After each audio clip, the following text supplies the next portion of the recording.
Assalamualaikum warahmatullahi wabarakatuh. Selamat malam pemirsa. Seputar Aceh kembali hadir di hadapan Anda di edisi Senin 6 April 2020. Bersama saya Cirintan, berikut laporan selengkapnya.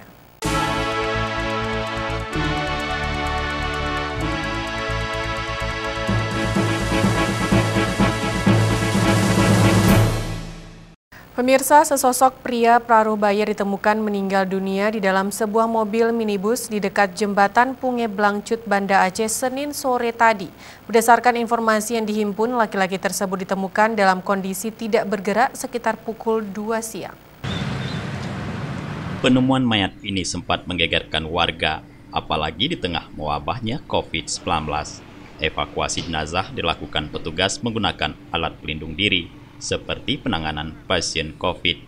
Berdasarkan informasi yang dihimpun, korban atas nama Mahdi umur diperkirakan sekitar 50 tahun. Korban tercatat pensiunan Dinas Kesehatan Aceh. Menurut saksi warga sekitar, kejadian berawal ketika warga melihat minibus Toyota Avanza biru berjalan pelan menuju pinggir jalan samping rumah Dinas Pangdam Iskandar Muda. Mobil berhenti dengan posisi lampu menuju arah menyala sekitar setengah jam. Keberadaan mobil tersebut sempat menimbulkan kemacetan karena ruas jalan sedikit sempit. Selang beberapa lama kemudian, warga mendatangi mobil dan melihat sesosok pria tidak bergerak. Warga langsung melaporkan kepada aparat keamanan. Tidak lama berselang, datang petugas evakuasi lengkap dengan alat pelindung diri. Korban kemudian dibawa ke Rumah Sakit Umum Daerah Dr. Zainal Abidin Banda Aceh.